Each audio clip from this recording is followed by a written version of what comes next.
Buenos días, don Rubén.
Buenos días, Marisol. ¿Cómo le va?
Hola, buenos días. ¿Cómo está Marisol? Bien, ¿y usted, Mónica? Bien, por dicha. Bueno, me alegro. Voy a probar compartir, que yo soy la que voy a compartir la pantalla. Ok. Gracias. Con gusto.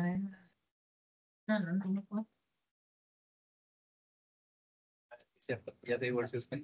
Yo no me quiero mucho las cosas feas. Y se ve bien. Perfecto. Muchas gracias. Mónica, las consultas, si tuvieran, las atendemos al final, ¿está bien? Perfecto. Ok, ok. Nada más. Entonces aquí me quedo y doña Katia un ratito se conecta. Gracias. Igual, chao.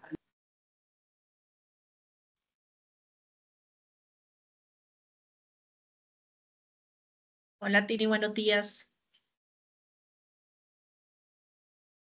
Buenos días, ¿qué tal? ¿Cómo están? Bien, ¿y usted? Bien, gracias. Me alegro.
Buenos días, doctora Niloska.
Hola, buenos días. En unos minutitos empezamos.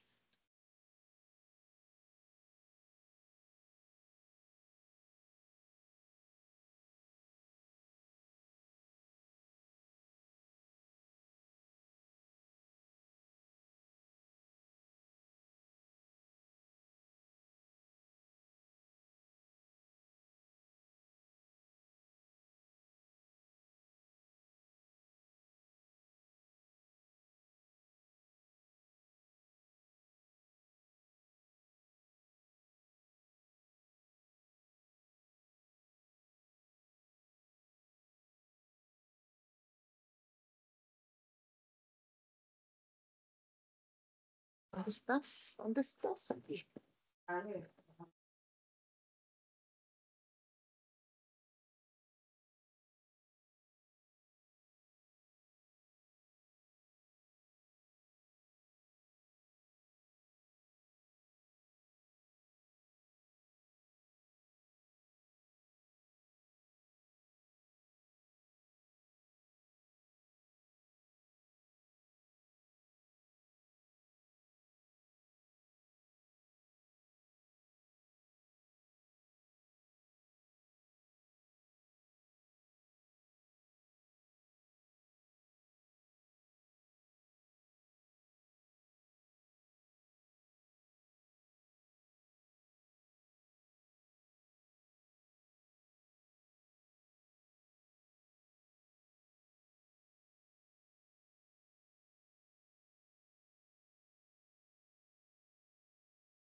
En un minutito empezamos.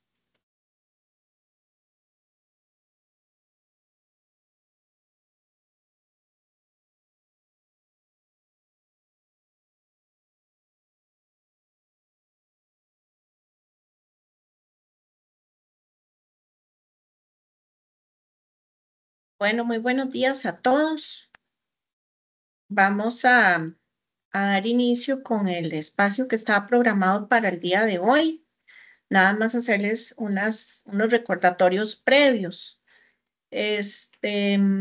Por favor, recuerden que la charla se está grabando, ¿verdad? A solicitud de las expositoras, las preguntas quedarían al final de la charla. Por favor, mantener los micrófonos silenciados o apagados durante las charlas. La invitación, ¿verdad? Como les indicamos a ustedes, será impartida el día de hoy por la señora Katia Chávez y el tema está vinculado a la publicidad engañosa. Doña Katia es la jefa del Departamento de Educación al Consumidor y Ventas a Plazo de la Dirección de Apoyo al Consumidor del MEIC. Es bachiller y licenciada en la Escuela Libre de Derecho de la Universidad Autónoma de Centroamérica de Costa Rica.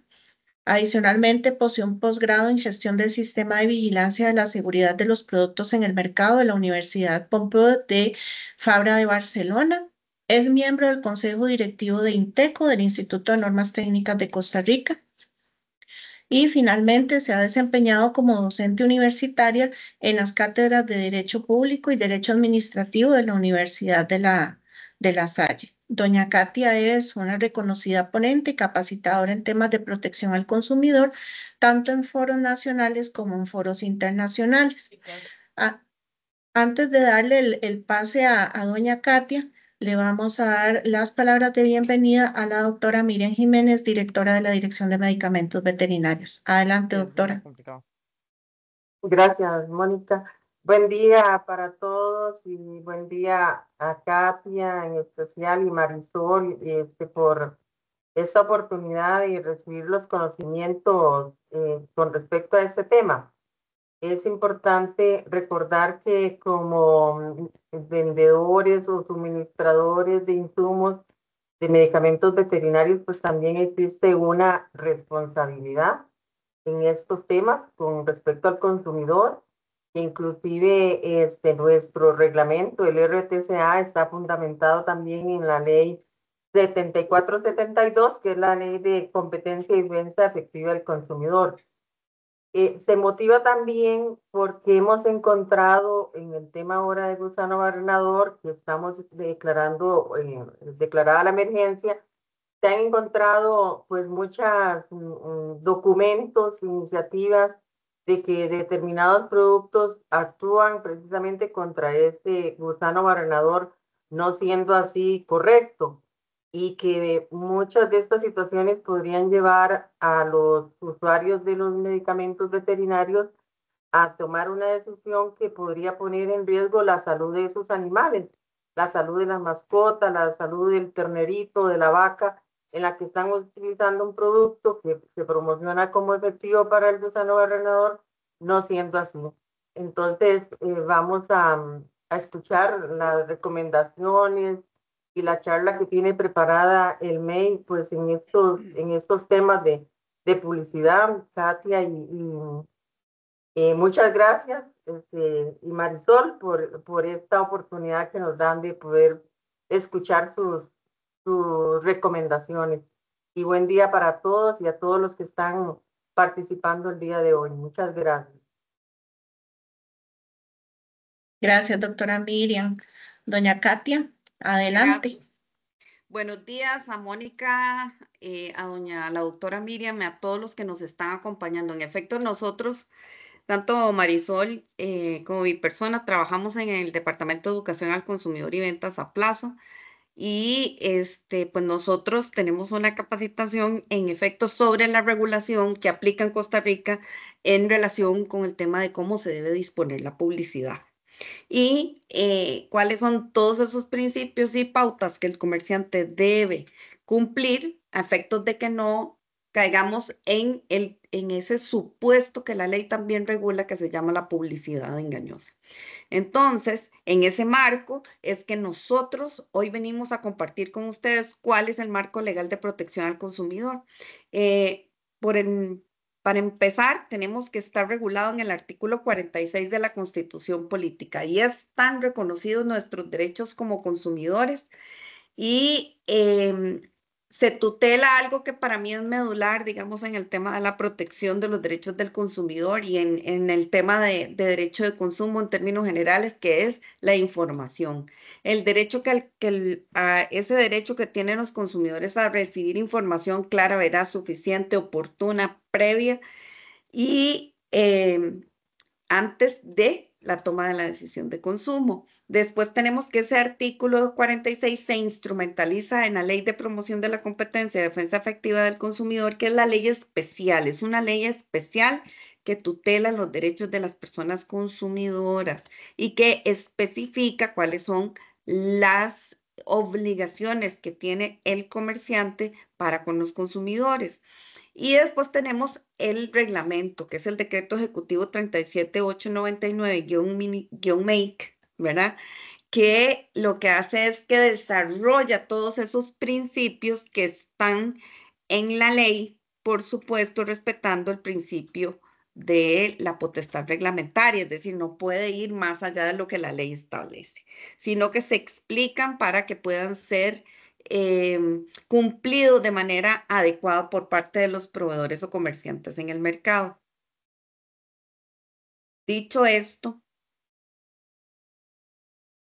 veamos la estructura bajo la cual trabaja la Dirección de Apoyo al Consumidor, que está inmersa en el Ministerio de Economía, Industria y Comercio. El Ministerio de Economía es un órgano de la Administración Pública activa y la Dirección de Apoyo al Consumidor tiene 3 departamentos. La plataforma de atención al consumidor, véanlo, lo tenemos aquí ubicado en el centro, el Departamento de Procedimientos Administrativos y el Departamento de Educación al Consumidor y Ventas a Plazo. Entonces, todo esto constituye la unidad técnica de la Comisión Nacional del Consumidor, que como ustedes la ven en ese recuadro gris, es el tribunal administrativo que resuelve todas las denuncias interpuestas por los consumidores y por todos aquellos órganos de la administración que se encarguen de velar por los derechos difusos o colectivos en el mercado. Por ejemplo, nosotros como Departamento de Educación al Consumidor, velamos porque la información se disponga de manera clara y de acuerdo con lo que la ley establece. Y si no, podemos emitir acciones correctivas y si no corrige el comerciante, pues entonces nos vamos a utilizar el proceso que manejan la plataforma y el Departamento de Procedimientos Administrativos, que ya les voy a comentar. Por medio de nuestro sitio web, que es www.consumo.go.cr, ustedes pueden ingresar de manera gratuita y buscar el icono de denuncias. En ese icono, ustedes se pueden registrar y van a poder presentar una denuncia. Por ejemplo, puede ser que también requieran nada más una asesoría, pero en el supuesto de las denuncias, pasa por la plataforma de atención al consumidor porque hay que revisar que sea competencia nuestra, que esté en el tiempo, que cumpla con todos los requisitos para la interposición de la denuncia. ¿Por qué? Y analizar la pretensión o qué es lo que la parte quiere a efectos de poder determinar si pasa por el proceso de resolución alterna de conflictos. Entonces, si pasa por el proceso de resolución alterna de conflictos, es probable que se llegue a un acuerdo, que se construya un acuerdo y se satisfaga la pretensión del consumidor. Entonces ese caso muere ahí, se queda ahí, se archiva ahí. Pero si el acuerdo no se logra, entonces esa denuncia pasa al Departamento de Procedimientos Administrativos para tramitarse en algo que se denomina el Procedimiento Especial de Protección al Consumidor. Entonces, todas las denuncias que no se concilian y las que no son conciliables, porque también hay denuncias que no son conciliables cuando, por ejemplo, se incumple un reglamento técnico de acatamiento obligatorio, no es conciliable, pues entonces pasamos también al Departamento de Procedimientos Administrativos para que se gestione toda la denuncia y que la Comisión Nacional del Consumidor pueda emitir la resolución que corresponde. Entonces, vean, ustedes pueden presentar una denuncia, esa denuncia depende de la pretensión, si es patrimonial, entonces pasa por el proceso de resolución alterna de conflictos y si se concilia, perfecto. Si no se concilia, sigue con el procedimiento especial de protección al consumidor, donde se da todo un debido proceso y sube para que la Comisión Nacional del Consumidor la resuelva. Entendamos, eso sí, que esta vía que nosotros hoy estamos contándoles a ustedes que existe es una vía que es privilegiada para el consumidor final. Entonces vamos a entender qué es un consumidor final. De acuerdo con el artículo 2 de la ley, se establece que es toda persona física o entidad de hecho de derecho que como destinatario final adquiere, disfruta o utiliza bienes y servicios o bien recibe información o propuestas para ello. Eso es un consumidor final. Entonces, ustedes cuando van a, digamos, una tienda física, un supermercado, comprar esos productos que decía ahora la doctora, porque tienen un perrito en la casa enfermo, ustedes están siendo consumidores finales. Si lo compro a través de plataformas digitales, también están siendo consumidores finales. Y aquí este concepto se amplía cuando incluye al pequeño industrial o al artesano. Y eso está por ley. Entonces, una persona que acredite en nuestra sede que es pequeño industrial o que es artesano puede utilizar este procedimiento especial. Las normas nuestras y la legislación de protección al consumidor está, digamos, dictada y se rige por el concepto de consumidor medio. Es decir, aunque usted hable 1, 2 o 3 idiomas más, la información necesariamente tiene que estar en idioma español porque es nuestro idioma oficial. Por ejemplo, entonces la comisión desde hace algún tiempo dictó una resolución administrativa en donde dimensionó qué se entiende por consumidor final, perdón, consumidor medio, señalando que es aquel que no es un experto, excesivamente exigente o cuidadoso, que actúa con diligencia ordinaria. Y aquí quiero decir que esto va vinculado al tema de que las relaciones de consumo son asimétricas. ¿Eso qué significa? Que son relaciones que de por sí nacen con una diferenciación, en donde claramente hay una parte que tiene una posición preponderante, que es el comerciante. Y el consumidor siempre va a estar en una posición débil. Por lo tanto, nosotros vamos a tomar como punto de partida este tema de la simetría y adicionalmente lo vamos a combinar con el concepto de consumidor medio, que no es un consumidor experto, que no es un consumidor que vaya a hacer un análisis muy exhaustiva de la información o que se considere experto para que la toma de la decisión de consumo. Aquí el comerciante es el que tiene que facilitar la información que considere relevante para la toma de la decisión de consumo. La siguiente. Ahora, ¿quién es comerciante de acuerdo con nuestra ley? ¿Quién es comerciante o proveedor? Dice la ley. Es toda persona física, entidad de hecho o de derecho, privada o pública, que en nombre propio o por cuenta ajena se dedica de manera habitual a ofrecer, distribuir, vender, arrendar, conceder el uso o el disfrute de bienes o prestar servicios sin que necesariamente esta sea su actividad principal. ¿Qué significa esto? Bueno, puede ser una persona física, una entidad de hecho o de derecho. Entonces, ahí abrimos un espectro. Usted, ahora, y sin que sea la actividad principal, digamos que yo soy abogada, entonces yo de lunes a viernes tengo trabajo en el Ministerio de Economía, pero los fines de semana tengo una venta de autos usados. Todos los fines de semana, sábados y domingos. Entonces, en ese contexto de sábados y domingos vendiendo autos usados, como lo hago con frecuencia, con todos los fines de semana, ¿habría habitualidad? La respuesta es sí. ¿Cabría ser comerciante dentro de este concepto? La respuesta es sí. Si alguien se ofreció por medio de redes sociales o alguna plataforma digital, por ejemplo, a cortar zacate en las casas, ese es un ejemplo de la vida real. Y lo hace con habitualidad, puso su número de teléfono, le pueden pagar por simple o transferencia electrónica. Presta el servicio. El tema es que nos preguntan, ¿es habitual? ¿Es comerciante? De acuerdo con esta definición, la respuesta es sí. Entonces, mucho ojo con este tema porque aquí entran todos los emprendimientos, todos. O sea, si tienen habitualidad, ofrecen bienes y servicios a los consumidores, tienen que cumplir con lo que la ley establece. Además de que les aplica el concepto del principio de equivalencia funcional y los consumidores tienen los mismos derechos frente a este tipo de comerciantes. Bueno, aquí tenemos el concepto de la desigualdad y de que las relaciones de consumo son asimétricas, que ya se los mencioné. Y vamos con las principales obligaciones que tienen los comerciantes.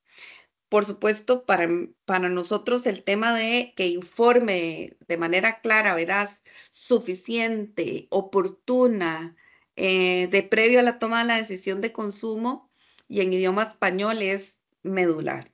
Pero también tiene que garantizar todo bien o servicio que se ofrezca a los consumidores, ofrecer, promocionar y publicitar los bienes y servicios de conformidad con lo que establece la ley 7472, que ahora más adelante lo vamos a detallar, informar a las partes si hay repuestos usados. Bueno, esto evidentemente cuando aplique para productos veterinarios me parece que no.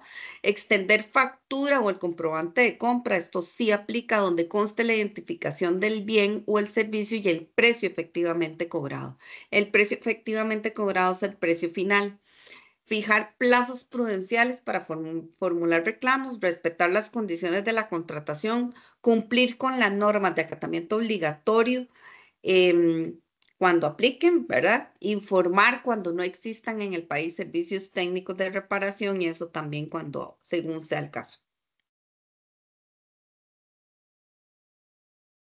Cuando hablamos del deber de brindar información, tenemos que es obligación del comerciante informar suficientemente al consumidor y de manera clara, veraz, suficiente en idioma español sobre aspectos como, por ejemplo, la naturaleza del producto, la composición de ese producto, el contenido, la fecha de caducidad, el peso, las características cuando corresponda, el país de origen, el precio final y cualquier otro dato que se considere determinante para la toma de la decisión de consumo. Y esto es algo que va a decidir ¿quién? El comerciante. Todos esos datos deben estar exhibidos, tienen que ser de fácil identificación por parte del comerciante, del consumidor, tienen que entenderse de manera fácil, también pueden algunos estar en góndola, otros pueden estar en los manuales, pero tienen que ser de fácil comprensión para los consumidores.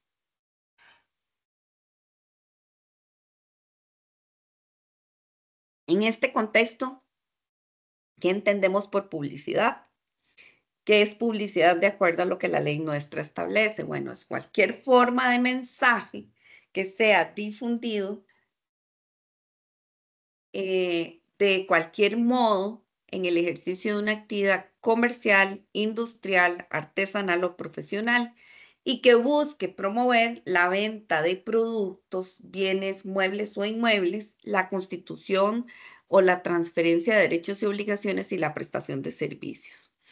Y esto es una novedad porque ahora que nosotros hicimos una reforma reglamentaria en abril del 2024, incluimos un concepto que es el concepto de publicidad comercial digital.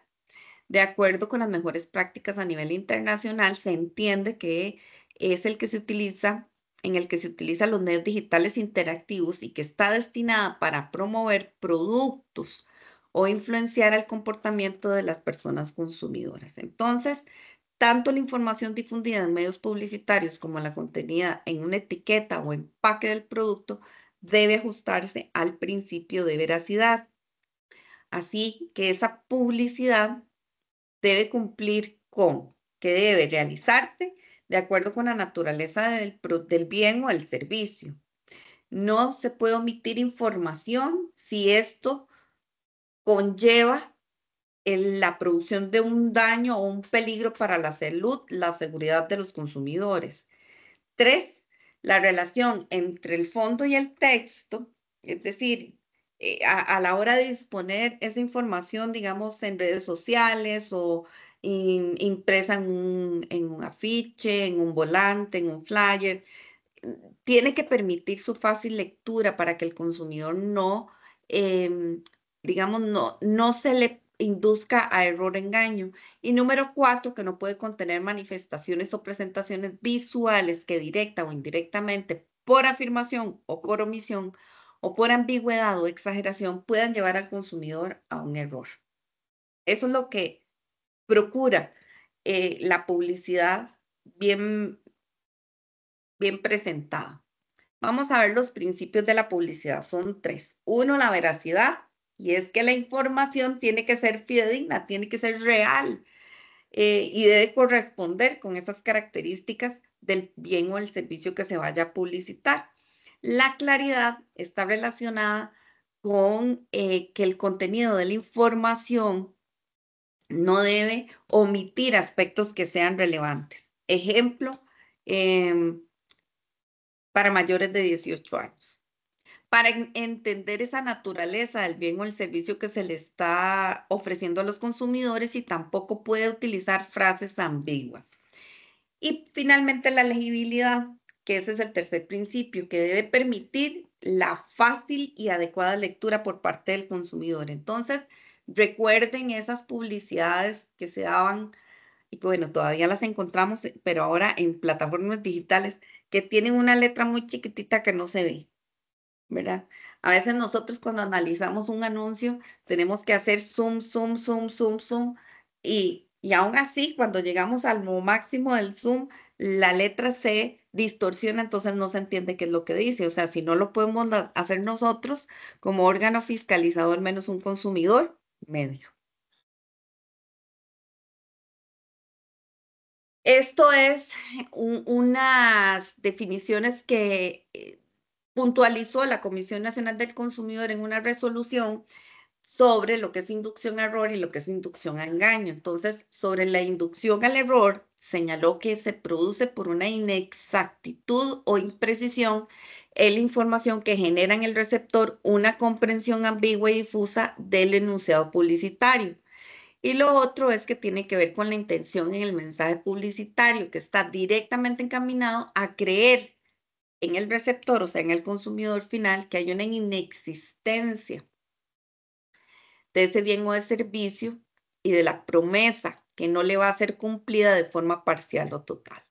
Entonces, vean que en uno se produce una inexactitud o imprecisión en la información y en la inducción a engaño hay una clara intención en el mensaje de hacer creer al receptor una realidad que no es correcta.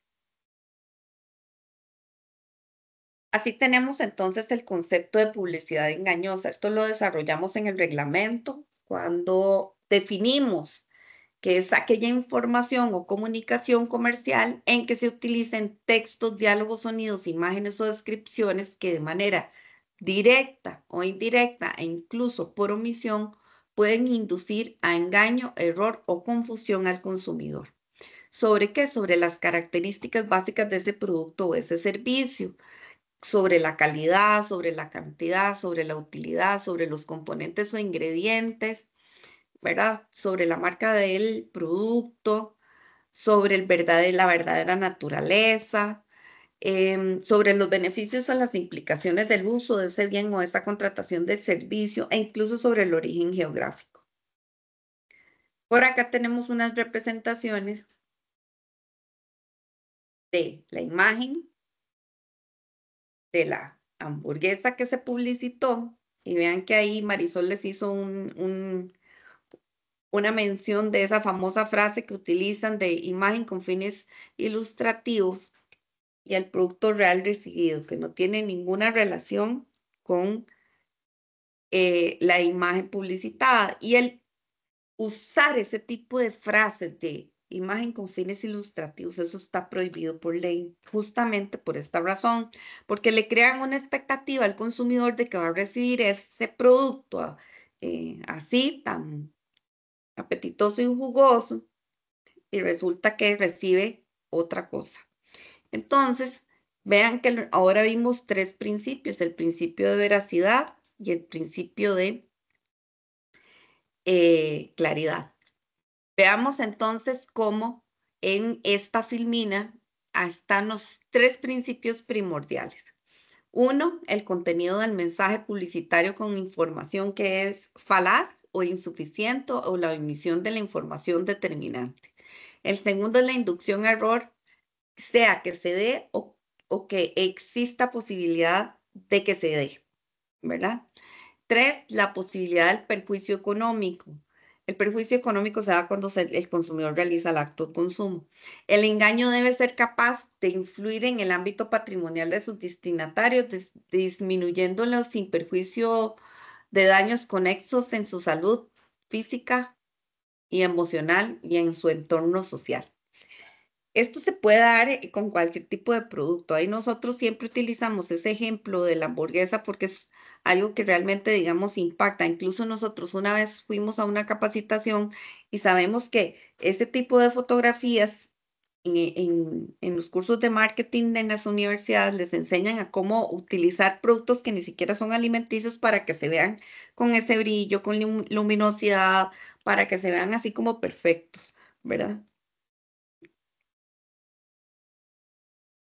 Ahora, realiza afirmaciones sobre un producto. Cuando se utilizan descripciones, aseveraciones, afirmaciones o ilustraciones que se refieran a hechos verificables, el comerciante deberá estar en posibilidad de justificarlos. Tiene que estar en posibilidad de justificarlos y además tiene que justificarlos de manera objetiva. No es porque yo digo que mi producto es el mejor producto del mercado.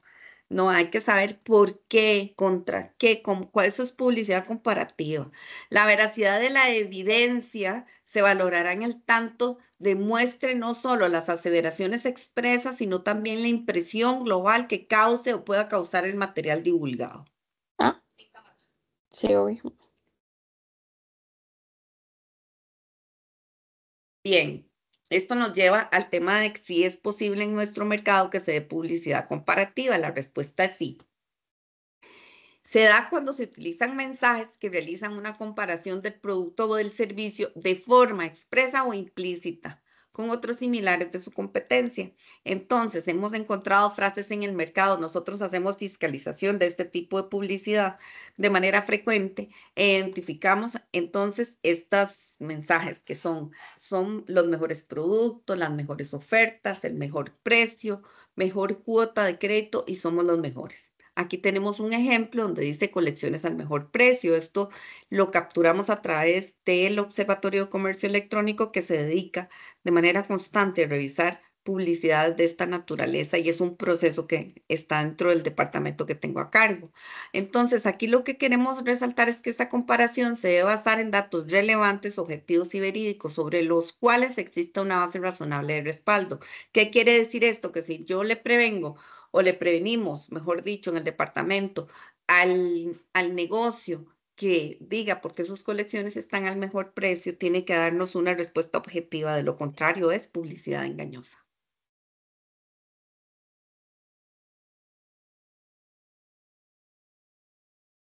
Vamos a ahondar un poquito en cuanto al tema de las ofertas y promociones. Debemos entender que estas son una propuesta que se realiza con una promesa de ejecutar o dar algo, ¿verdad? Entonces, estas las encontramos en el mercado y, digamos, un ejemplo sería toda la tienda con un 50% de descuento este fin de semana, los días 24 y 25 de agosto. ¿Ok? Entonces, bueno, ahí tenemos, eso me la acabo de inventar, pero de esos hay muchas en el mercado. ¿Qué debe informarse toda en esa publicidad de ofertas y promociones? Bueno, la vigencia, el precio, si tiene restricciones. Yo acabo de dar un ejemplo que dice toda la tienda. Entonces, si es toda la tienda, es toda la tienda. No puedo entrar a la tienda y que me digan, bueno, los únicos productos que están con un 50% de descuento son estos que están en esta esquina. No, ¿por qué? Porque la promesa fue toda la tienda, ¿verdad? La cantidad disponible. Distinto si yo digo, ok, este fin de semana, 24 y 25 de agosto, habrán productos con descuento. Venga al punto de venta y los identifica o los publicito en redes sociales. Entonces, cuando yo llegue, tienen que haber. Y otro tema, cantidad disponible. Bueno, tengo que decir cuántas unidades hay. Si de una prenda de vestir determinada hay 50 unidades, hay que decir que hay 50 unidades y decir en cuál punto de venta, si es que tienen varios puntos de venta, porque a veces las ofertas no aplican a todos los puntos de venta. Y cualquier otro dato que se estime relevante. Uno, tenemos la vigencia de la oferta. Aquí tenemos un ejemplo en donde se establecen los rangos de fechas u horas en el que se estará disponible la oferta, la promoción. ¿Por qué ponemos aquí horas? Porque también se pueden dar esas ofertas o promociones por horas. Si le dicen a uno, no sé, de 11 a 1 de la tarde, hoy 23 de agosto, los zapatos tipo tenis tienen un 50% de descuento. Ok, eso puede pasar. Si una oferta está disponible durante todo el año, ya no es una oferta y se convierte en un precio regular del bien o el servicio. Mucho ojo con este tema porque ofertas hay durante todo el año, pero a veces hay ofertas que no son ofertas, sino que son publicidad engañosa.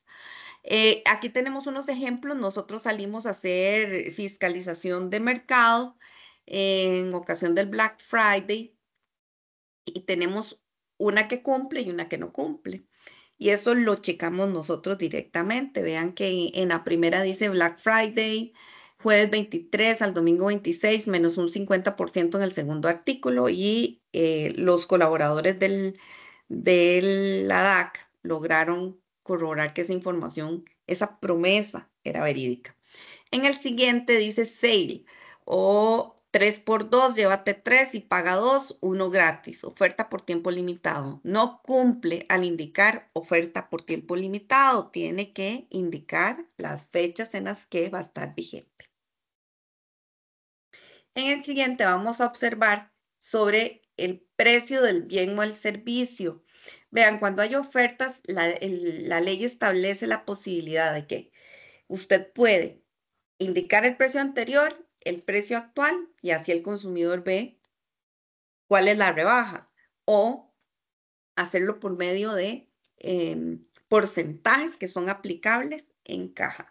Entonces aquí tenemos un primer ejemplo que dice, informa el beneficio es un 30% de descuento. Nosotros checamos que ese 30% de descuento se le aplicara al precio final. El segundo también, el segundo dice, el segundo ejemplo, cumple, informa el precio anterior y el precio nuevo, es decir, dice, antes costaba 54,000, ahora 46. En cambio, el tercero incumple porque dice oferta 4,000, oferta 8,000, pero no dice cuál era el precio anterior. Entonces, ¿en qué consiste la oferta? Eso es una información que es engañosa. En el tercer punto vamos a ver las cantidades disponibles y esto se refiere a garantizar la existencia de la promocionado o de lo ofertado, que era un poco lo que les mencionaba anteriormente, es que si usted va a hacer una oferta sobre unos determinados productos, tiene que decir cuántas unidades hay. Hay que hacer uso de esta información de manera transparente para que no incurramos en esas frases de hasta agotar existencias, cantidades limitadas, cantidades pueden variar por punto de venta. Ese tipo de frase hace la publicidad engañosa. ¿Por qué?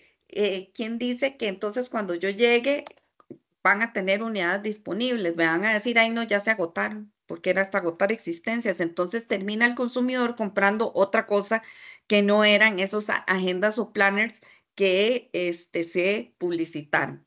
Informar descuentos desde el 20% hasta el 50% y no tener disponible de alguno de los porcentajes es también engañoso. Nosotros en uno de los patrullajes una vez tuvimos que obligar a que el comerciante bajara los carteles y los recortara porque ya no tenía, ese era del 20% al 70%, pero ya el 70% no tenía. Y todavía estaba vigente el tema del Black Friday, entonces tuvieron que cambiar los carteles y poner el porcentaje que ahora sí disponían, que era como de un 50%. Entonces, ¿por qué? Porque hay que tener esa existencia para el consumidor. De lo contrario, caemos en el tema de la publicidad engañosa.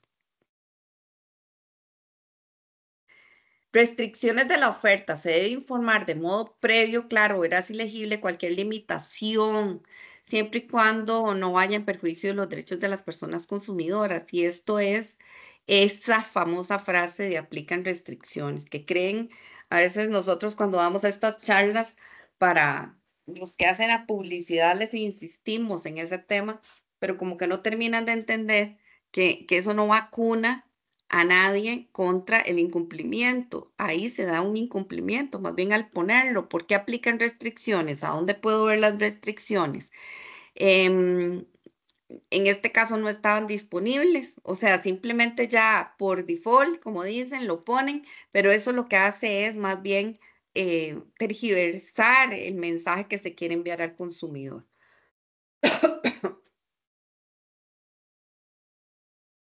En la siguiente podemos ver un ejemplo en donde vean, enfóquense en la imagen. En la imagen dice descuentos del 5% con tarjeta, el 10% en efectivo y con un simple 10%. Entonces, aquí lo que estamos viendo es un condicionamiento a la hora de pagar, ¿verdad? A pagar por parte del consumidor. Entonces, la pregunta es, ¿puede restringirse el pago de ofertas con tarjetas de crédito o de débito? Pues el tema es que no se debe de eliminar las ofertas independientemente del instrumento de pago que utilice el consumidor, ni tampoco se pueden hacer esos porcentajes diferenciados. Entonces, esto es un caso que, por supuesto, incumple. Vamos a ver, ya vimos ofertas y promociones. Un sorteo es distinto. Un sorteo es que por la compra de 10,000 colones de gasolina le voy a dar un tiquete para que quede participando para el sorteo de un vehículo marca tal en diciembre de 2025. Bueno, 2024, digamos. Eso es esto, para que no confundamos. Ahí en el sorteo es un método de selección aleatoria de un ganador o ganadores entre un grupo de participantes. La selección debe realizarse de manera imparcial y estar asociada a promocionar o atraer la atención, aumentar la participación y fomentar el interés de un producto o servicio. En palabras muy sencillas, esto es una definición que nosotros acabamos de incluir, pero ¿cuál es aquí el tema? Que el consumidor sigue eh, una serie de lineamientos para hacerse de la expectativa de ganar algo. Sigamos.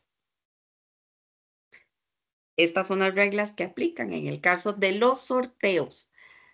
Se debe definir de previo las condiciones básicas para la participación de los consumidores y seleccionar el ganador. Por ejemplo, que sea mayor de 18 años, que compre un six-pack de cervezas, que se puede activar un código, ahí viene un número de teléfono, una dirección electrónica, un app ahora, en donde los consumidores tienen que seguir una serie de, digamos, lineamientos para que hacerse la expectativa de ganarse un viaje. Eso es un ejemplo. La información deberá estar dispuesta para los consumidores, para su consulta. Por lo general, esto va asociado a un reglamento. Cuando hay un sorteo, siempre va asociado a un reglamento. Entonces, en ese reglamento se establecen pautas de cómo se tiene que completar cada una de las indicaciones para poder tener esa expectativa de ganarse un premio. Tienen que indicar la duración, que tiene que ver con la fecha de inicio y el sorteo, el objeto, que es describirla de forma clara y suficiente en qué consiste, cuáles son los pasos que el consumidor debe cumplir para consolidar ese derecho y participación, así como deben de indicarse las restricciones. Ejemplo que les puse anteriormente, si es una bebida alcohólica, evidentemente va a ser para mayores de 18 años. Aquí dice la ley que tiene que indicarse o informarse de modo claro y previo y de manera precisa, con la posibilidad de comprensión directa, sin reenvíos de textos o documentos que no faciliten la previa simultaneidad de los términos del sorteo, y el reclamo del premio. Tiene que indicarse un procedimiento para que el consumidor pueda reclamar su premio, por supuesto, en una fecha determinada, y tiene que acreditarse, y si es de mayor de edad, pues tiene que presentar la cédula de identidad. La escogencia del ganador. Aquí nosotros hicimos una mención importante o modificación en el reglamento este año, en vista de que debe hacerse ante un notario público o hacerse constar en ese acto mediante una declaración jurada. Antes solo podían hacerlo mediante un notario público, pero ahora lo pueden hacer por medio de una declaración jurada que indique la fecha del sorteo, los datos del consumidor favorecido, la forma en que se realizó el sorteo, el detalle del premio o el beneficio y el procedimiento para la entrega o el premio o el beneficio en caso de que la entrega no se realice en el mismo acto. La información del ganador deberá publicarse por los mismos medios y de la misma forma en que se dio a conocer el sorteo, haciendo uso de los medios digitales o redes sociales o en un medio de comunicación social, los cuales deben de ser de alcance nacional. Ahora bien, le aplica la publicidad realizada por influencers en redes sociales, esta normativa que acabamos de repasar. Bueno, Vieran que nosotros tenemos una guía. Ahorita les voy a explicar, pero la respuesta a esa pregunta es que la publicidad se entiende, que hacen los influencers, se entiende como prácticas destinadas a promover directa o indirectamente el consumo de determinadas marcas, productos o servicios, ¿verdad? Entonces, si le aplica la normativa, los influencers son embajadores de marca, se entienden como canales de comunicación para generar contenido publicitario, porque tienen, su característica es que tienen muchos seguidores y por lo tanto el objetivo es que esos seguidores, a través de la experiencia que tuvo el embajador de marca con un determinado producto o la relación que tiene con una determinada marca, pues promueva en su público o sus seguidores el consumo de estos productos. Pero nosotros lo que hicimos es que, bueno, a través de un foro, del Foro Iberoamericano de Agencias de Protección al Consumidor, que nosotros participamos junto con otros países, se construyó una guía para promover la veracidad y las buenas prácticas en el tema de la publicidad que hacen los influencers. Y esta guía, bueno, ustedes la pueden consultar en www.consumo.go.cr y insistimos en el tema de la transparencia en cuanto a la relación que tiene el influencer con las marcas. Por eso señalamos que cuando se trata de una publicidad pagada o patrocinada, sí lo tiene que hacer saber en sus redes sociales, cuando se mantiene algún tipo de relación financiera, laboral o personal para publicitar la marca, el producto o el servicio de una determinada empresa, así como recibir algo, o si el influenciador recibió algún tipo de beneficio o pago por la publicidad realizada a una determinada marca sobre un producto, servicio o empresa. Al recibir un patrocinio, productos o servicios gratuitos o con descuentos, incluso si son distintos al producto o servicio que se representa o promociona. Algunos de ustedes se ponen a detallar, digamos, los TikTok o las publicidades que se hacen en Instagram y algunas en Facebook, pero más en estos otros dos medios sociales, ellos en algunos ponen publicidad pagada, patrocinio pagado. Y eso es, creo que una buena acción que se ha generado porque antes no lo ponían. Ahora, ¿qué aplica si se incumple con la normativa? El comercio tiene la obligación de rectificar la publicidad, costearla, divulgar la información veraz u omitida por el mismo medio y formas antes empleados. Y segundo, se expone a una sanción por parte de la Comisión Nacional del Consumidor que va de 10 a 40 salarios base. Y ahora el salario base, bueno, ahí está, es de 462.200 colones. Por lo tanto, hablamos de una multa mínima de 4.622.000 colones. Esta es una gráfica comparativa interanual de las denuncias que más presentan o las infracciones que más denuncian los consumidores ante la Comisión Nacional del Consumidor. Esto lo tenemos al primer cuatrimestre del 2024, como pueden ustedes ver en la última columna, y tenemos la infracción más denunciada, que ya eso es algo que he reiterado, que es el tema de la garantía. Después tenemos incumplimiento de contrato y tenemos falta de información, publicidad, ofertas y promociones de tercer lugar. Ahí también pueden ver nuestra línea telefónica gratuita. Gracias, Marisol, que es 800 Consumo. Ustedes pueden hacer ahí consultas telefónicas cuando tengan alguna duda sobre sus derechos, y es la línea 800 Consumo. Y también pueden ingresar a nuestro sitio web al icono de asesorías. Esta es una denuncia de la vida real. Vean, tratamos de buscar sobre productos veterinarios, pero no tenemos nada. Entonces les trajimos una que Marisol por ahí se encontró que tiene que ver con una aseveración que se hace en el empaque de un producto.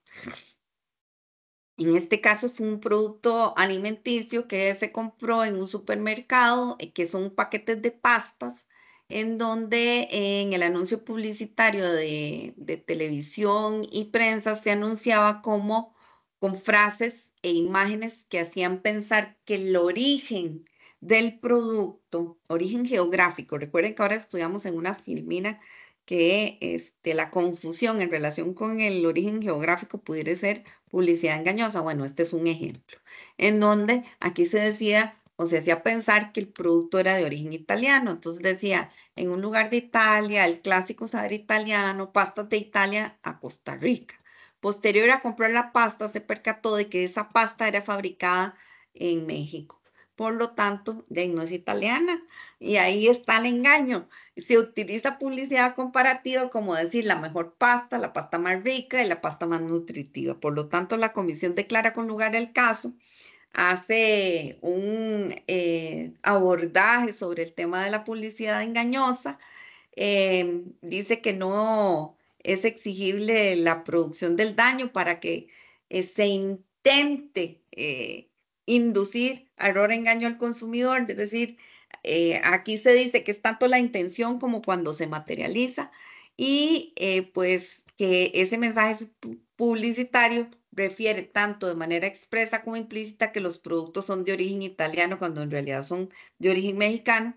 Declara con lugar el caso, impone una multa y ordena a la empresa que tiene que rectificar la publicidad o cuando utilice ese tipo de publicaciones de manera actual o hacia el futuro, debe hacerlo.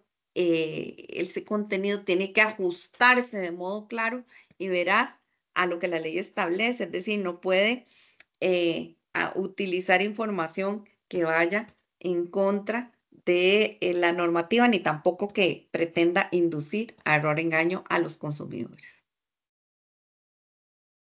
Entonces, en resumen, y ya con esta terminamos, me parece, es que la correcta aplicación de la normativa es responsabilidad del fabricante, del distribuidor, del importador, del comerciante, de esos bienes y servicios que se ofrecen en el mercado. Recuerden que el mercado que tenemos nosotros es un mercado que está abierto, se rige por la libre oferta y demanda, por eso también se protege el derecho de elección y por eso es que la información o la obligación de informar primigeniamente es del comerciante o el proveedor.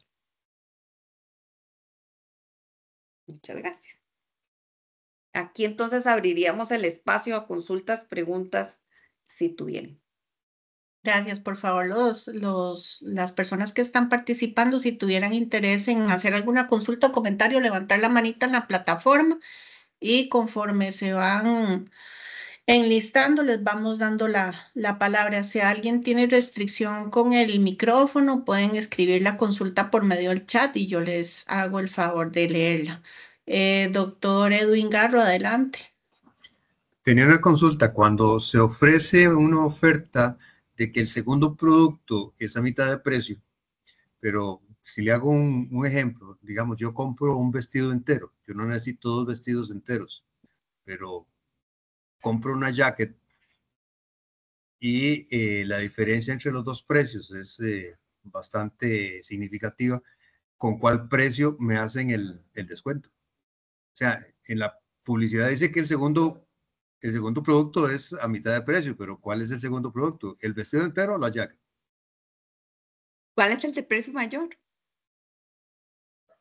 Puede ser el vestido entero. Sí, habría que terminar ahí hay que ver porque las que hemos visto dicen que el de mayor precio hay que pagarlo y que el de menor precio es el que se lleva con el 50% de descuento, ¿ves? Entonces ahí hay que ver ese detalle en la disposición de la información. Okay, Algunos no, nosotros o sea, hicimos... esa era la pregunta porque normalmente sucede en el comercio de cuando se compran artículos de vestir, pasa eso. Sí, bueno, pues usted cuando está en esa condición tiene derecho a exigir que le informen cuál es el de precio mayor y si la promesa que hace el comerciante en su publicidad es que el segundo se lo lleva a mitad de precio, pues entonces tiene que darle el segundo a mitad de precio. Ahora, vea que la obligación de disponer la información correctamente es del comerciante. Si por alguna razón genera error, induce a error o engaño, pero además es confusa, omisa, eso ahí en esas aplicamos el principio de indubio pro consumidor y hay que interpretarlas de acuerdo con un consumidor medio. Entonces sería la interpretación que usted daría. Muchas gracias. Con gusto, más bien gracias por su pregunta. Doctor Gustavo del Valle. Buenos días.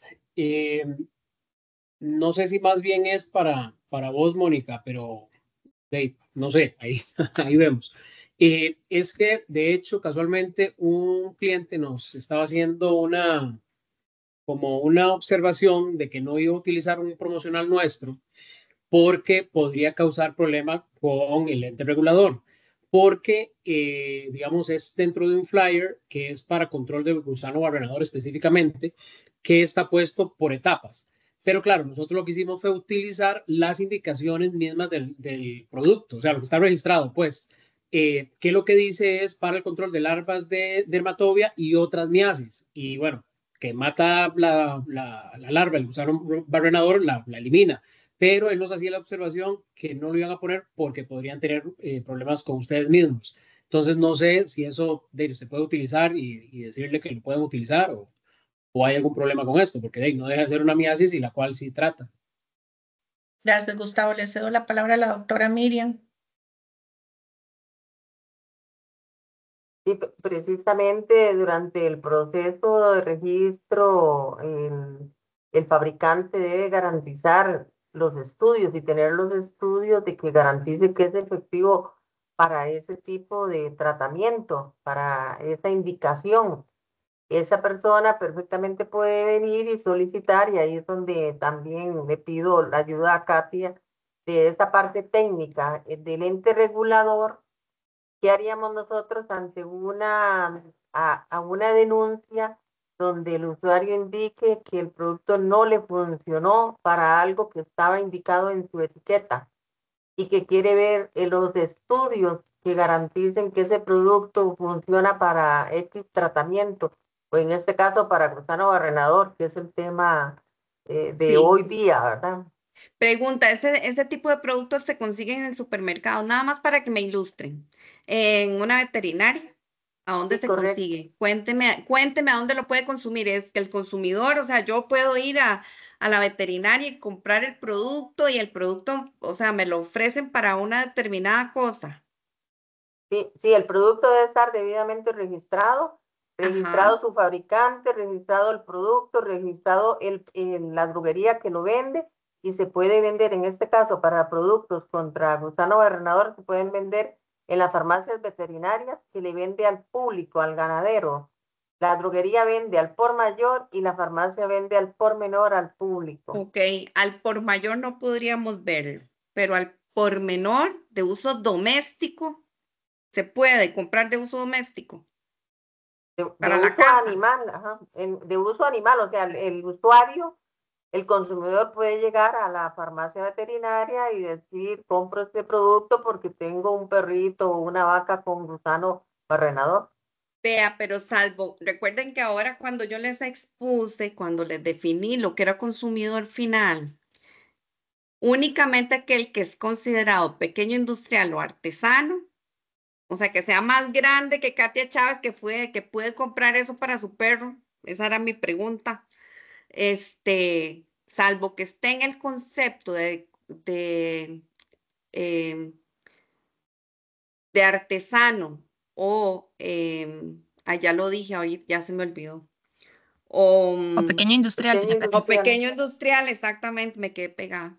Si está dentro de esos dos conceptos de pequeño industrial y artesano, sí podría usar nuestra plataforma y nuestro procedimiento ante la Comisión Nacional del Consumidor para poder, digamos, alegar que hay un incumplimiento por la publicidad engañosa. Por eso ahora yo les pregunté, y Mónica, a ver usted o la doctora, yo, Katia Chávez, que tengo, no sé, 2 perros, 2 gatos, ¿puedo comprar esos productos en una farmacia veterinaria para uso doméstico? Sí, sí, Sí, para sí, uso animal. sí. Uso animal, Digamos que ajá. es para mis 2 Sí, perros y mis 2 gatos. sí, correcto. Sí es posible. Sí, Entonces, sí, yo ahí estoy como consumidora final, entonces sí puedo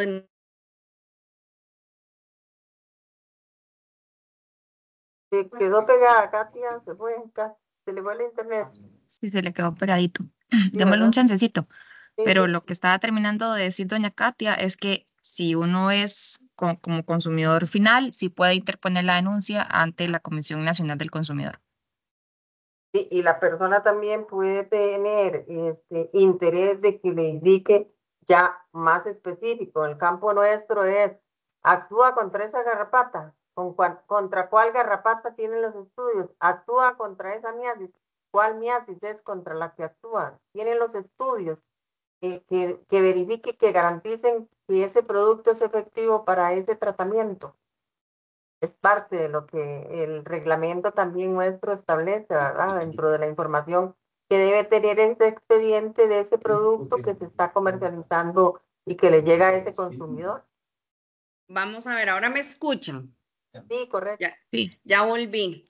Vean, gracias Marisol. El punto es que yo quiero hacer mucho énfasis en este tema.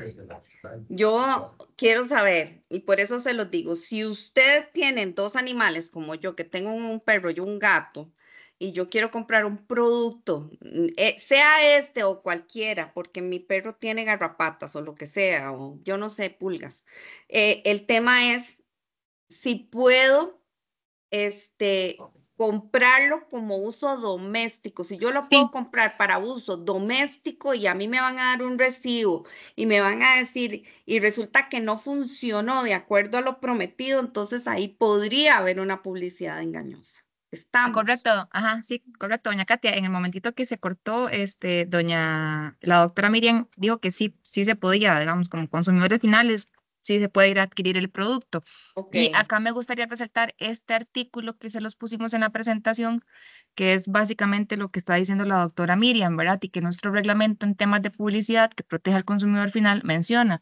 Y es que cuando se utilicen descripciones, aseveraciones o afirmaciones que se refieran a hechos verificables, el comerciante deberá estar en la posibilidad de justificarlos. ¿Qué es lo que está diciendo la doctora? Si se venden estos productos para esta miasis, para este tipo de tratamiento más específico, el comerciante tiene que tener los medios objetivos o la prueba objetiva que efectivamente demuestre que se puede utilizar para ese diagnóstico que están ofreciendo, ¿verdad? Y que están publicitando ese producto. Si no, caería dentro del marco de lo que la normativa define como publicidad engañosa, Sí, que correcto. también está establecido entiendo, ¿verdad? En la normativa que regula SENASA, pero bueno, también está dentro de la normativa que protege al consumidor final en ese sentido. Entonces, están las dos partes, ¿verdad? El consumidor puede interponer la denuncia o cualquier entidad. Bueno, nosotros podríamos fiscalizar una publicidad y podríamos presentar la denuncia ante la Comisión Nacional del Consumidor y el comerciante se ve expuesto a las sanciones que doña Katia mencionó. De acuerdo. Muchas gracias, Marisol. Gracias. Yo tengo una pregunta. Cuando se utilizan plataformas digitales para promocionar, en este caso, medicamentos veterinarios, pero no existe, digamos, una ubicación física ni un responsable realmente al que uno pueda trazar para saber quién es la persona que está publicitando o comercializando el producto, ¿cómo se procede en ese caso para una denuncia? Igual. Pero vieras que nosotros me escuchan, me estoy dando a escuchar, Sí, sí. correcto. Sí, sí. Nada más me dicen, por si acaso se corta, porque como estamos casi que en hora de almuerzo, seguro aquí todo el mundo en el condominio se conecta a la misma red. Vean, el asunto es que cuando nosotros hacemos ese tipo de verificaciones, eso es una obligación de quien dispone la información tanto en las redes sociales como en los sitios web. Entonces, evidentemente, doña Mónica, si hay una infracción, ahí hay que ubicar quién es, porque tiene que indicar la información de quién es el proveedor y el responsable. Y si no hay una indicación en ese sentido, la recomendación es que no les compre más si es este tipo de productos, ¿verdad? Entonces, también es un aspecto que es denunciable ante la Comisión Nacional del Consumidor. Gracias. Tenemos a un invitado que no lo tenemos identificado con una consulta, entonces antes de darle la palabra, por favor, se presenta. Gracias. Hola, buenas tardes. Qué pena, no sé por qué no quedó mi nombre ahí. Mi nombre es Oscar Guzmán. Yo soy de Colombia, pero pues fui invitado a esta reunión por productos que tenemos registrados en el país de ustedes, ¿sí? Y soy médico veterinario. Mi consulta es la siguiente. Ahora hablaban el tema del gusano barrenador. Resulta que pues nosotros en Colombia no tenemos, no existe un proceso en laboratorio para la identificación. Primero, pues del gusano sí, uno lo puede identificar en laboratorio, pero cuando se hace la aplicación de un producto para gusano barrenador o miasis, se hace en campo. Cuando hablan de que hay que tener los estudios de que el producto sí es eficaz contra una miasis o un gusano barrenador, y al hacer ese trabajo de campo se debe dejar sustentado por escrito y se deja que un registro fotográfico de la gusanera que uno trató y después viendo los gusanos que ya no están ahí y que ya está en un proceso de cicatrización el tejido en el cual estaban involucrados, porque siempre ha existido como esa duda, porque nosotros tenemos un producto y es eficaz contra el gusano barrenador y contra la miasis, pero al realizar los estudios pues son de campo únicamente, no estudios de laboratorio, porque siempre se usa el producto es en campo y en vivo. Gracias, doctora Miriam. Mucho gusto, doctor. El producto se supone que está, como es fuera del país, se supone que está registrado. La autoridad que le registró ese producto, en este caso las autoridades de Colombia, deben de garantizar que la información que usted le aportó para el registro y para autorizar el uso para tratar las miasis, pues la documentación y la información técnica y científicamente, pues es suficiente para autorizarle ese uso. Me imagino que ellos valoraron ese protocolo que les presentaron ustedes y le aprobaron la indicación para ese tratamiento. Ese registro está establecido en la documentación que aportan precisamente para el registro y promocionar ese producto, para ese fin. Ok, doctora, muy agradecido con su respuesta. Aquí tal vez lo importante de esto es que el bien que se está dando en Costa Rica, no, esta normativa no solo aplica para el producto nacional, también para productos importados, sea de Colombia o de cualquier otro país, ¿verdad? La normativa le aplica a cualquiera. Es así, ¿verdad, Katia? Sí. Gracias. Iríamos con la pregunta del doctor Gustavo del Valle. Adelante, doctor. Sí, gracias. Sí, es que no me queda claro, porque es que mi pregunta iba justamente en la misma vía que el colega que acaba de intervenir, porque en las indicaciones del producto claramente dice que elimina larvas de otras miasis, no específicamente el gusano barrenador, como es lo que quieren ustedes y que es lo que interpreto que debería de meter uno en un estudio. Sin embargo, como dice el colega, otras miasis, cuando uno está en campo, no identifica si es o no es, digamos, gusano barrenador específicamente, y se usa el producto y efectivamente el producto funciona porque funciona. En campo es así. Entonces la pregunta iba más en esa vía, porque yo la puedo promocionar para miasis, está dentro de mis indicaciones, pero no sé si hay algún problema con eso, porque obviamente en este momento uno considera el gusano barrenador igual que cualquier otra miasis a nivel clínico, ¿verdad? Doctora Miriam. Perdón, ahí antes de que le dé la palabra a la doctora Miriam, es el tema es usted va a publicitar este producto o cualquier otro, tiene que hacerlo de acuerdo con la naturaleza para la cual fue hecho. Entonces, ahí está mi respuesta. ¿Para qué sirve el producto? ¿Para cuál es su naturaleza? Entonces, usted puede publicitarlo de acuerdo con esas características para las cuales fue hecho. Doctora. En ese caso sí podría entonces utilizar, porque está dentro de las indicaciones, o sea, yo podría decir que es para el control de larvas en miasis. Una cosa es está que usted dentro de la diga que indicación. es para el control de larvas en miasis y otra cosa es que usted salga a decir, mire, con este producto eliminamos ¿cómo se llama? El No, gusano no, barrenador. ¿Ve la no, diferencia? Es que es sí, un tema obviamente que no. de promesa y un tema de contenido del mensaje. Si yo digo, con este producto aquí que tengo esta taza, voy a usar. Con este producto se elimina el gusano barrenador. Por supuesto que eso causa un efecto, digamos, en la población a la que usted le quiere llegar, que dice, salgo despavorida porque dicen que de verdad, o sea, va a matar al gusano barrenador y entonces ya con esto elimino ese problema. Eso es lo que queremos evitar y eso es lo que, digamos, aquí tratamos hoy de decir.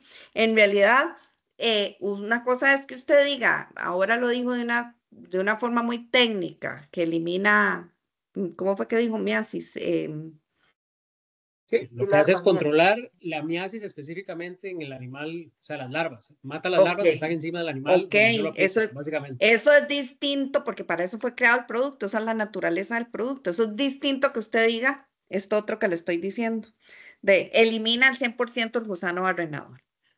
¿Me entiendes?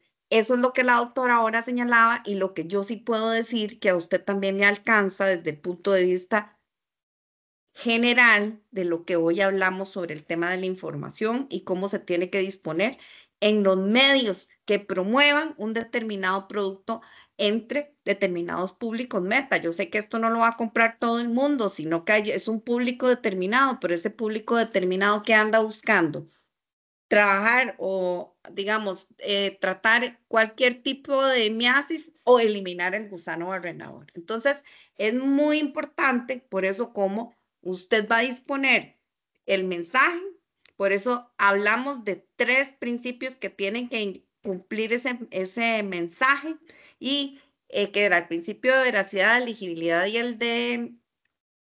eh, y el de disposición de la información para que no haya contraste y el consumidor pueda leer de manera adecuada, pero básicamente el tema también se orienta a que lo que usted incluya en esa publicidad lo obliga como comerciante. Forma parte del contrato que usted le está ofreciendo al consumidor. Entonces, si el consumidor compra con expectativa de eliminar el gusano barrenador y resulta que nunca lo eliminó, hay publicidad engañosa, hay un incumplimiento de contrato y hay falta de información. Gracias. No sé si la doctora Miriam quiere ampliar, pero creo que quedó suficientemente claro. Claro. Sí, sí, gracias. Si no, le damos la palabra a la doctora Carla Barrantes para que active el micrófono. Buenos días. Sí, yo tenía, bueno, una pregunta muy parecida con el doctor en caso de...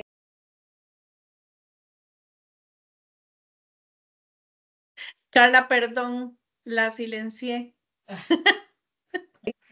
Tranquila, ahí me escuchan. Sí, pero vuelve a empezar porque la silencié al inicio. Ok. Que mi pregunta es un poco parecida con la del doctor, ya que en este caso que tenemos situaciones de productos que son específicos para miasis, entonces no sé si la publicidad en este caso se puede, ya que, como vos decías, puede ser cualquier tipo de usuario que lo va a comprar, ¿verdad? Y no todos van a saber que es una miasis, pero el producto está hecho para una miasis, o sea, controlar miasis. Entonces, si usted explica un poco en su publicidad respecto a qué es una miasis, eso también puede llegar a incumplir, o sea, porque estamos hablando de que trabaja específicamente contra el tórtalo, exactamente, una dermatobia o así, pero además implica otras miasis. Entonces, no sé hasta qué punto uno verdaderamente explicando un poco en la publicidad no está incumpliendo y está utilizando tal cual como se indica en el producto. Porque igual pasa muchas veces también con ciertos desparasitantes, que si yo viene para gusanos redondos o para gusanos planos o cosas así, que usted no está indicando, o digamos, si ya indica específicamente algo y no tiene el estudio, pues como dicen ustedes, tal vez ahí se induce al engaño o al posible engaño. Pero entonces es como tal vez que nos guíen un poco, porque a lo que veo, mi apreciación es que si hay ahorita publicidad que tal vez está incumpliendo o que han identificado que está incumpliendo, le va a generar temor a los comerciantes. Entonces ellos no van a querer tener el producto que resulta que después les cae el make, cosas así. Eso es algo importante porque uno acá, nosotros somos los regentes y no tratamos no siempre directamente con los clientes, pero sí para poder darles esa confianza, ¿verdad? Indicarles, mira, esto se identificó por una charla que incumple con esto, se va a corregir, o darle toda la confianza de que el producto que tiene verdaderamente tiene esa fiabilidad. Eso como contexto en apreciación de lo que vemos que puede ser que se esté dando, que son cosas que se están indicando muy directamente hacia el gusano barrenador, pero que no está indicado como tal en el producto, pero va a llegar a funcionar contra eso. Entonces no es un engaño, porque sí funciona, pero a nivel de publicitario, tal vez como es decir, algunas otras personas tal vez sí se apalanquen de productos que verdaderamente no funcionen. Eso es como la primera acotación a nivel de lo que es con un producto que es algo así de técnico. ¿Cómo le explico yo a mi cliente final verdaderamente y que comprenda con palabras normales? Y lo otro es, si este tipo de charlas y capacitaciones en general las ofrecen también a las casas publicitarias, porque también no todas las empresas hacen su propia publicidad o la publicidad viene del exterior, de la casa comercial. Entonces, ¿de qué manera uno también puede guiar o llevar a las empresas que le hacen a usted la parte publicitaria a que ellos tampoco incumplen y uno también, ya que la última filmina fue súper clara, ¿verdad? Todos somos parte de responsabilidad de la cadena, de poder decir e indicar, mira, requerimos que se nos apoye con esto, que las personas que hacen eso verdaderamente tengan las bases y no solo uno como alguien que recibe una capacitación. Esas serían mis dos intervenciones. Muchas gracias. Precisamente la inquietud de esta charla que nos diera el MEI era para que ustedes también vean que hay otra normativa, que no solamente el reglamento técnico sanitario de registro de medicamentos regula el tema de publicidad y el tema de registro, que en este caso hay cualquier cantidad de miasis ocasionada por diferentes agentes etiológicos, que el gusano barrenador es una de esas miasis. ¿Qué encontramos? Que todo el mundo empezó a decir, este producto actúa contra gusano barrenador, mata gusano barrenador. Y así empezó a aparecer en redes sociales, en panfletos, en correos, en diferentes establecimientos, mata gusano barrenador. Entonces se ha indicado que precisamente para anotar esta nueva indicación para los productos que no lo tenían, ¿por qué? Porque esta enfermedad era exótica, nosotros no teníamos gusano barrenador, por lo tanto no había registrados productos específicos para gusano barrenador. ¿Qué les estamos indicando a todos ustedes como registrante y como vendedores y comercializadores de medicamentos veterinarios? Ok, quieren incluir de que el producto previene o mata la miasis de gusano barrenador, pues presenten los estudios, garanticen que es efectivo precisamente para esa miasis, amplíen esa información en la etiqueta, en la propaganda, en la publicidad, porque está debidamente documentado y demostrado científicamente que ese producto actúa en diferentes estados larvarios. También, si demostraron que actúa en toda la etapa, en el ciclo de vida del parásito, pues bienvenido, ¿verdad? Pero si es por un estado larvario, pues tienen que indicar en qué estado larvario también actúa ese producto. Entonces, el fin de esto era que ustedes vean de que es necesario, que no es nada más anotar por anotar en una publicidad mata al gusano barrenador, porque estamos induciendo al consumidor a algo que podría no estar científicamente demostrado para ese tipo de productos. Si hay productos que ya tienen sus estudios y que pueden demostrar que son efectivos precisamente para gusano, o no solamente hablemos de gusano, de cualquier otra indicación que se dé para un producto que está debidamente registrado y que lo puede adquirir cualquier consumidor. Porque el día de mañana un usuario cualquiera puede llegar y pedirles, bueno, demuéstreme que ustedes tienen esos estudios, no solamente es el SENASA como el que decomisa o el que llega y que restringe, el consumidor tiene su derecho a pedir que le demuestre, que le aporte la información de que ese producto es efectivo para lo que ustedes lo están promocionando y lo están vendiendo. Entonces es parte de dejarle la inquietud de que si se promociona algo, pues debe estar debidamente fundamentado técnica y científicamente.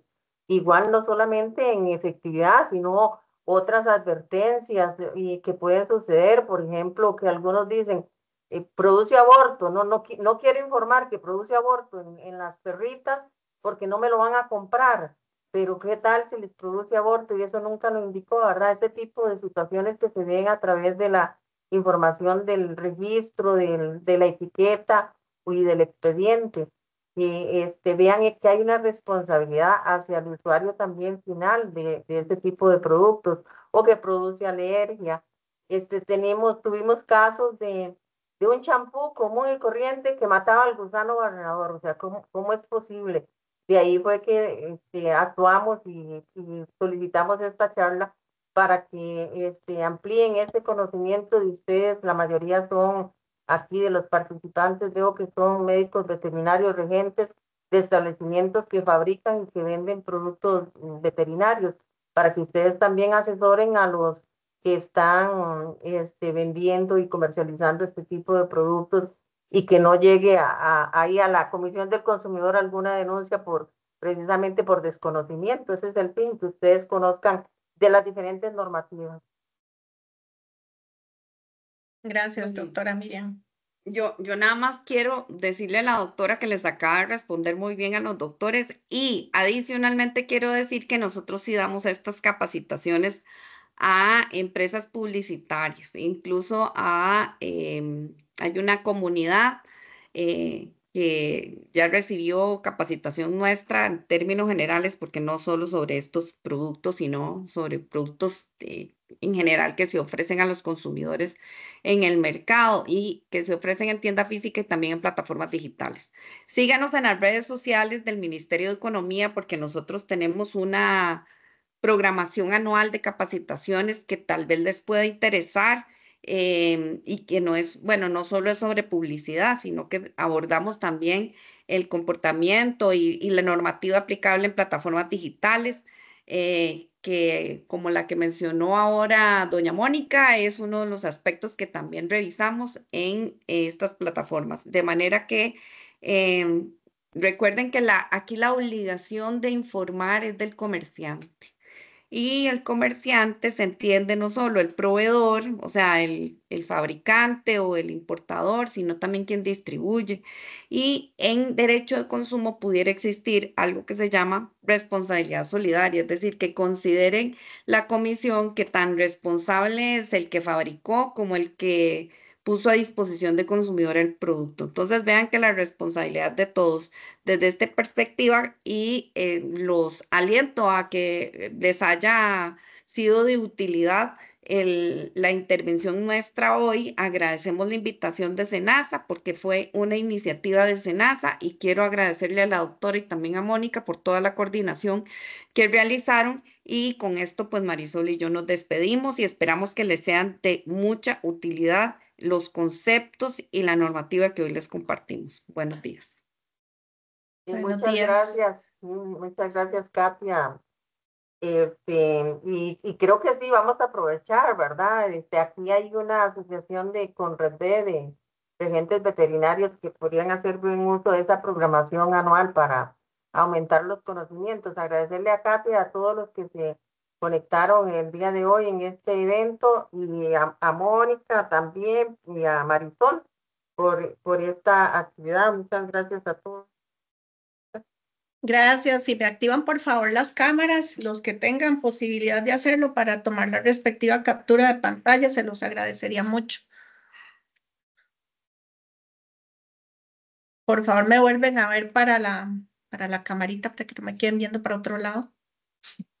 El doctor que va manejando, cuidado, se me estrella, por favor. Tranquila, doctora. Doctor, ¿usted tenía una pregunta? Sí, no sé si alcance a hacerla, doctora. Es que mire, nosotros estamos en este momento en proceso de registrar un producto. Nuestro producto no dice para gusano barrenador, porque yo las entiendo lo que usted nos están diciendo y es la realidad, ¿no? Ahora todos los productos se volvieron que solo para gusano barrenador. es un tema un poco complicado, sí, porque todos queremos como llegar al mercado y venderlo. Nuestro producto lleva 30 años en el mercado colombiano y lleva el registro de aquí de Colombia y dice es para miasis gusaneras y el larvicida. Si eso no lo sesga únicamente al gusano barrenador, sino a cualquier tipo de larva de mosca, por ser un producto larvicida. Entonces mi pregunta iba que para yo poder justificar o demostrar que el producto funciona para larva y poderle justificar pues ante SENASA, me tocaría es como hacer un protocolo de aplicaciones del producto y anexar registros fotográficos del antes y del después de que tuvo larvas el animal, porque es que no sabemos cómo más hacer un trabajo, un estudio para este tipo de larvas. Doctor, lo invito a que a través de su representante aquí haga la consulta, pero recordarle que este es un tema de registro en el país de origen. Tienen primero que aprobárselo ahí. Muchas gracias, doctor. No, aquí ya está Tal vez aprobado hace llegue bueno. el Listo, mi doctor doc. Amaya, ahora lo contactamos o nos Sí, contactan señora. después. Claro que sí, doctor. Listo, doctora, le agradezco mucho. Bueno. Ok. Bueno, ya me pueden Muchas apagar gracias por la cámaras, invitación. gracias. Chao. Sí. Hasta luego. Hasta luego, muchas gracias. Gracias, buenas Gracias. tardes, feliz fin de semana.